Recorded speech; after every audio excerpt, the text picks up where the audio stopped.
Eh, Halo, assalamualaikum warahmatullahi wabarakatuh. Jadi, gua sekarang mulai pengen membahas tentang kehidupan. Kehidupan seperti tentang Tuhan. Tapi gua ngomongnya dengan apa? Netral ya, dalil netral. Dalil yang diakui oleh semua manusia. Bukan golongan aja, yaitu dari logika, akal. Kalau misalnya gua membuktikan tentang adanya Tuhan dengan kepercayaan gua, misalnya gua debat dengan orang Kristen, kan kebetulan gua Islam.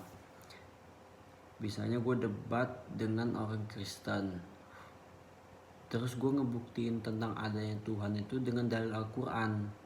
Sedangkan orang yang debat dengan gue ini, dia Kristen, dia tidak mempercayai kitab Al-Quran, dia mempercayai Injil.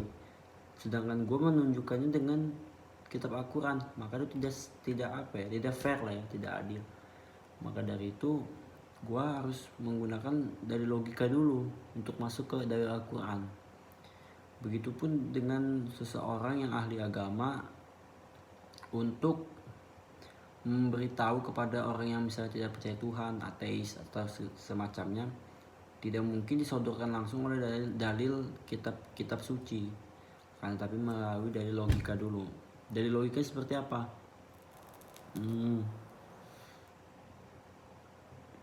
Sepertinya ya teman-teman, misalnya HP ini kan, HP ini ada, pasti ada yang menciptakannya. Tidak mungkin HP ini tiba-tiba ada di meja ini dengan sendirinya. Nih, di meja ini dengan sendirinya. Pasti ada sebab akibatnya mengapa HP ini bisa ada di meja itu. Yaitu dikarenakan saya meletakkan di sini. Meletakkan HP itu di sini. Dan kenapa HP ini bisa ada? Karena saya beli. Terus penjualnya dari mana HP ini? Dari pabriknya itu menciptakan.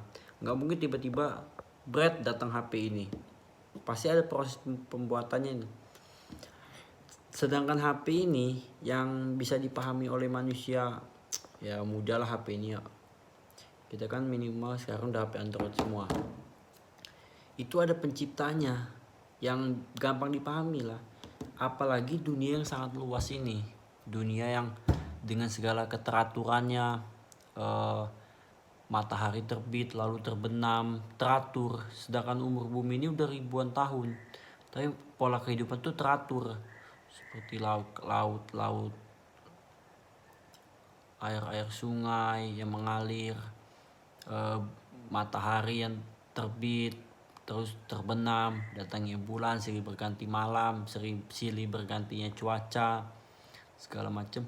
Alam semesta yang begitu hebatnya, masa tidak ada yang mengatur? Masa itu semua terjadi secara kebetulan? Itu tidak mungkin. Sedangkan dan suatu karya itu dikatakan hebat, berarti penciptanya juga hebat. Seperti misalnya suatu karya itu menentukan nilai penciptanya. Misalnya botol aqua biasa itu kan, botol aqua, pembuat botol aqua dengan penemu mesin tenaga uap, itu pasti yang lebih wahnya itu penemu mesin tenaga uap kan, daripada botol aqua. Tingkatannya lebih kerenan, lebih tinggian itulah mesin uap. Nah, bagaimana dengan bumi yang sangat luar biasa ini, alam semesta dengan keteraturannya, bintang, bulan, ini sangat luar biasa. Ini berarti mencerminkan penciptanya juga yang maha dahsyat, maha luar biasa, teman-teman. Begitulah.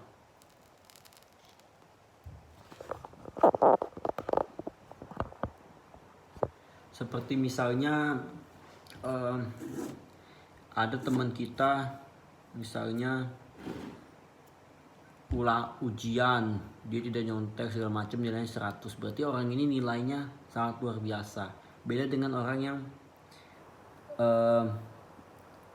dia pas ujian tidak nyontek terus dapat nilainya buruk misalnya, berarti menentukan kualitas kan. Suatu kualitas itu, kualitas seseorang bisa dilihat dari hasil karyanya.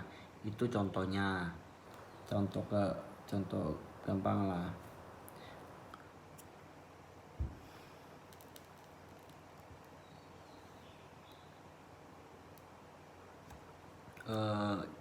Itu aja sih yang saya pelajarin, saya renungkan hal-hal seperti itu. Jadi kayak teman-teman, misalnya ada orang yang ateis tuh, dia menentang Tuhan, ada segala Tuhan, itu coba deh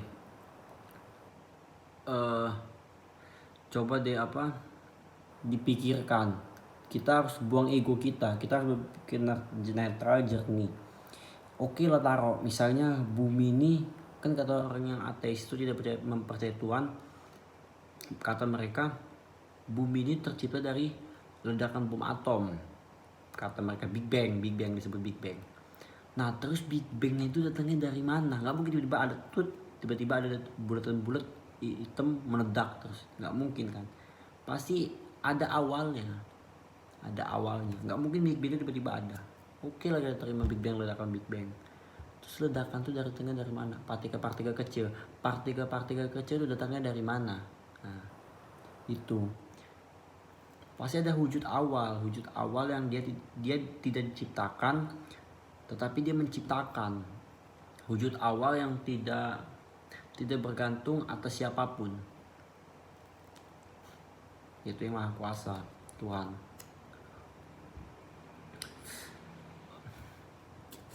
Baiklah, mungkin ini aja video yang ingin saya sampaikan.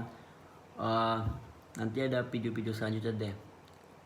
Ini awal saya ngebahas tentang, bisa dikatakan filsafat lah, karena saya juga suka baca-baca buku tentang filsafat seperti itu sih. Nanti video-video yang lain tentang pembahasan lainnya menyusul. Ini juga saya anggap diskusi. Saya lebih suka diskusi daripada menyampaikan terus tidak ada pertanyaan, seperti menggurui saja gitu. Itu kan pasif tuh, enak yang aktif gitu, interaktif. Jadi kalau ini debat, tapi ya berdebat ilmiah gitu, tidak fanatik terhadap satu klaim tertentu. Kita berpikiran terbuka, bagus sih. Ya mungkin video selanjutnya menyusul. Ini video pertama saya. Oke, bye. Assalamualaikum warahmatullahi wabarakatuh.